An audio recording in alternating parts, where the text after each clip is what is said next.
मनीष, इस बारे में आपसे बात करूं उससे पहले आबे पर हमले को लेकर जापान सरकार के बयान के बारे में एक डिटेल इनपुट है। यहां हिंसा बर्दाश्त नहीं की जाएगी। कैबिनेट सेक्रेटरी का यह बड़ा बयान सामने आया है, ये कहते हुए कि किसी भी तरह की हिंसा बर्दाश्त नहीं की जाएगी। आबे पर हुए हमले के बाद जापान सरकार की तरफ से आया यह बयान कि हिंसा बर्दाश्त नहीं की जाएगी। कैबिनेट सेक्रेटरी की तरफ से यह बयान सामने आया है। लेकिन नुपुर से मैं एक सवाल इस पर लेना चाहती हूं। नुपुर, हिंसा बर्दाश्त नहीं की जाएगी, लेकिन चुनाव से पहले क्या किसी तरह के थ्रेट को लेकर या शिंजो आबे की जान के खतरे को लेकर कोई इस तरह की खबर थी? नहीं, ऐसा कोई खबर नहीं था कि उनके जान की खतरा है, ऐसा कुछ भी खबर नहीं था। लेकिन ये जो लग रहा है, ये जो मैं एज्यूम कर रही हूँ, डेफिनेटली ये बाहर का हाथ हो सकता है। हम 100% नहीं बोल सकते, क्योंकि जापानीज लोग पसंद करते हैं और जापानीज शांति प्रिय लोग होते हैं। वो जाके किसी को मार देना ये नहीं होता है जापान में। ऐसा जापानीज कल्चर नहीं है। मैं 20 साल से, पिछले 20 साल से जापान में, मैंने जिंदगी का सब कुछ मैंने जापान में देखा। I feel like I was born in India. Japan ने मुझे रेज किया। जापान में ऐसा नहीं होता है। इतने शांति प्रिय देश है, इतने शांति प्रिय लोग हैं। लोग एक दूसरे को पुष्प बिल्कुल, लेकिन नुपुर अब सच्चाई को स्वीकार करना पड़ेगा। जिस तरह से ये हमला सामने आया है, air vice marshal OP Tiwari ji भी हमारे साथ इस वक्त स्टूडियो में जुड़ चुके हैं। तिवारी जी, जिस अंदाज में इस हत्याकांड को अंजाम दिया गया है, जिस तरह से हमलावर ने भरी सभा में सबके सामने सरेआम गोलियां दागी हैं, अब क्या जापान को अपनी इस पॉलिसी के बारे में सोचना होगा? देखिए, जापान में अभी तक जो चल रहा था कितनी शांति थी, लेकिन ये जो कह रहे हैं कि इनका जो स्टांस रहा है हमेशा चाइना के विपरीत और चाइना के अगेंस्ट रहा है स्टैंड करने के लिए। इसमें ये सोचा मैं आपको रोकना चाहूंगी। हमलावर की ये तस्वीर TV9 भारतवर्ष एक्सक्लूसिव इस वक्त दिखा रहा है। वो शख्स जो कि जिसने इस हत्याकांड को अंजाम दिया है, जिसने जापान के पूर्व PM शिंजो आबे पर जनसभा के दौरान हमला बोला, गोलियां बरसाई। नारा शहर में शिंजो आबे को इस शख्स ने गोली बरसाई और इस हत्याकांड को अंजाम दिया है। क्योंकि अभी फिलहाल आपको एक बार फिर से बता दें, दो गोलियों से वार किया गया शिंजो आबे पर, जो उनके सीने पर ये गोलियां लगी और उस शख्स की, उस हमलावर के, जिसका नाम तत्सुया यामागामी बताया जा रहा है, हमलावर की ये पहली तस्वीर आप देख रहे हैं। SDF में ये यामागामी बताया जा चुका है कि काम कर चुका है, लेकिन हत्या के पीछे इसका मकसद क्या था? हालांकि इस बात को लेकर आगे भी जांच जरूर की जाएगी। लेकिन जापान के पूर्व PM जो आज नारा शहर में एक जनसभा को संबोधित कर रहे थे, उसी भीड़ में मौजूद था ये शख्स जिसने गोली चलाई और शॉटगन घर में बनाई थी। इस शख्स ने ये शॉटगन, ये भी अभी पता लग पा रहा है, सेल्फ डिफेंस के तजुर्बे का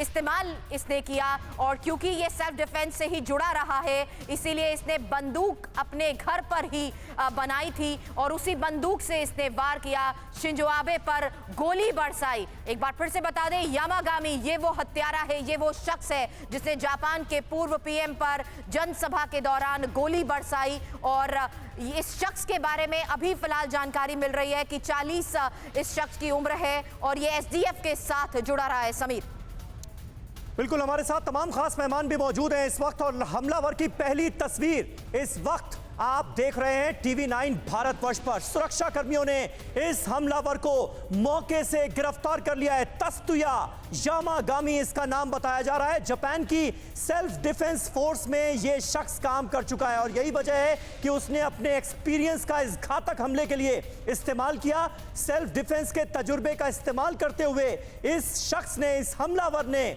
यामागामी ने घर में ही वो शॉटगन बनाई जिसे आलाए कत्ल के तौर पर इस्तेमाल किया गया। और शिंजो आबे, जापान के पूर्व प्रधानमंत्री की भरी सभा में हत्या कर दी गई।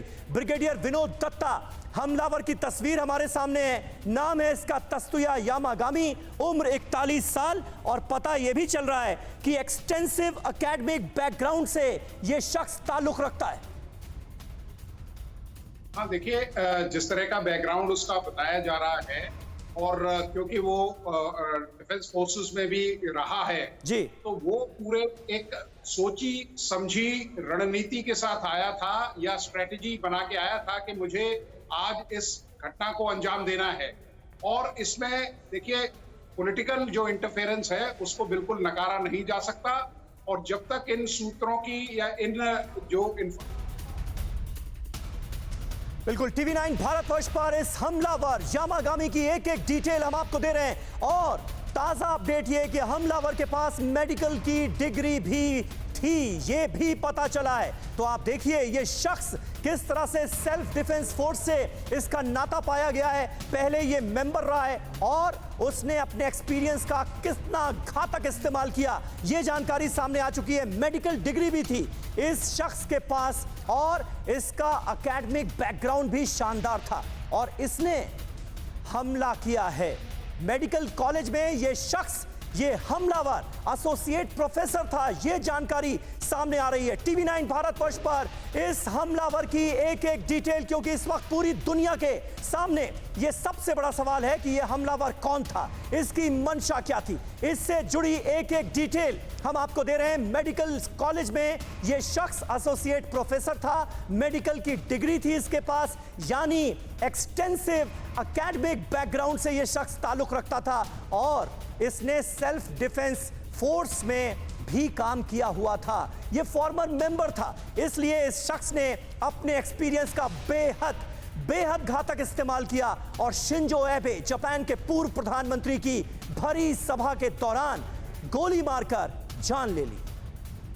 प्रोफेसर संजय भारद्वाज भी इस वक्त हमारे साथ जुड़ चुके हैं और हमारे तमाम खास मेहमान इस वक्त स्टूडियो में इन तस्वीरों को देख रहे हैं। जो तस्वीरें आपके सामने हैं, हमलावर को किस तरह से धर दबोचा गया, ये आप देखिए इन तस्वीरों में। कुछ और नई तस्वीरें घटनास्थल से सामने आई हैं जिसमें पता ये चल रहा है कि हमलावर को गोली चलाने के बाद किस तरह से वहां पर मौजूद लोगों ने ये वो हथियार है जिससे गोली की गई और ये क्लोजअप फ्रेम अब नजर आ रहा है इस वीडियो के जरिए। सिलसिलेवार तरीके से एक बार फिर से आपको इस पूरे वारदात के बारे में हम आपको बता दें। ये उस वक्त की तस्वीर है जब शिंजो आबे पब्लिक गैदरिंग को एड्रेस कर रहे थे, स्पीच दे रहे थे। रविवार को होने वाले चुनाव से पहले वो यहाँ पर पब्लिक के बीच में मौजूद थे, जनसभा को कर रहे थे संबोधित और उसी दौरान हमलावर ने इस पिस्टल से उनके ऊपर फायर किया और वो हमलावर उसी वक्त धर दबोचा गया जैसे ही उसने शिंजो आबे के ऊपर फायर किया। ये है वो पिस्टल जिसका इस्तेमाल उसने इस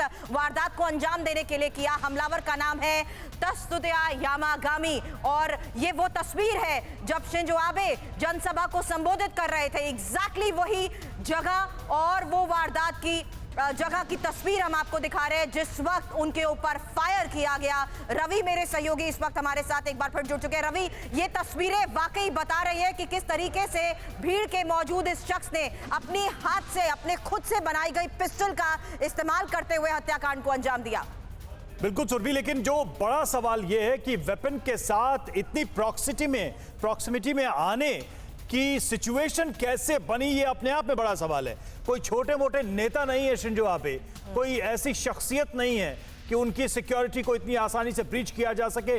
ये वेपन लेकर जो तस्वीरें हम आपको दिखा रहे हैं के बाद ये देखिए, ये सारी तस्वीरें पहली जो बड़ी तस्वीर आप देख रहे हैं विंडो में स्पीच देते हुए शिंजो आबे और उसी दौरान ये हमला हुआ था। आप देखिए किस तरह से मौके पर ही वो गिर पड़े, मूर्छित हो गए और उसके बाद वो हथियार, वो वेपन भी जिसकी तस्वीर हम आपको दिखा रहे हैं, जो तस्वीर आप देख पा रहे हैं। हमारे साथ तमाम मेहमान भी इस वक्त जुड़े हुए हैं। नुपुर तिवारी इस वक्त हमारे साथ जापान से जुड़े हुए हैं, जर्नलिस्ट हैं। विनोद दत्ता हमारे साथ डिफेंस एक्सपर्ट जुड़े हुए हैं। प्रोफेसर संजय भारद्वाज हमारे साथ। मनीष झा भी हमारे सहयोगी इस वक्त जुड़े हुए हैं और स्टूडियो में हमारे मेहमान जुड़े हुए हैं।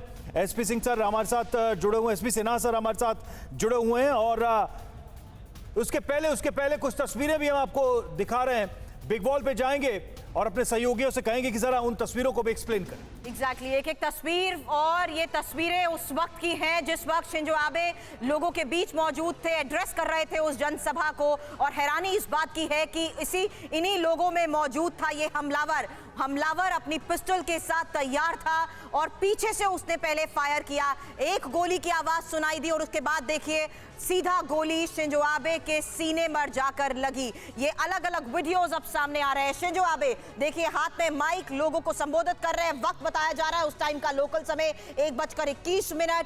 यहाँ भारत के अनुसार सुबह 8 बजे का ये वक्त था और उस वक्त की ये तस्वीर देखिए। ये है वो तस्वीर जब हमलावर सीधा सुरक्षा कर्मियों ने उसे धर दबोचा, उसे इमीडिएटली पकड़ लिया। एक तरफ जनसभा को संबोधित करते हुए शिंजो आबे और उसी के बाद हमलावर। बिल्कुल, और ये तस्वीर देखिए, इस तस्वीर को अगर आप देखेंगे तो शिंजो एबे इसमें स्पीच देते हुए साफ तौर पर नजर आ रहे हैं और हमले से चंद सेकंड पहले की यह तस्वीर थी। सब कुछ आराम से चल रहा था, लोग शिंजो एबे को बड़े ध्यान से सुन रहे थे क्योंकि यहां पर शिंजो एबे कैंपेनिंग के लिए गए थे, चुनाव प्रचार के लिए गए थे, अपनी पार्टी के कैंडिडेट के लिए।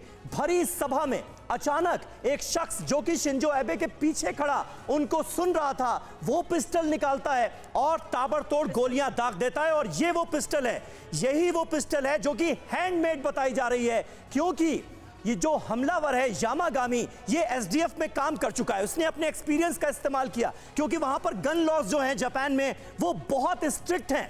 आसानी से कोई गन नहीं खरीद सकता, अमेरिका जैसा हाल नहीं है।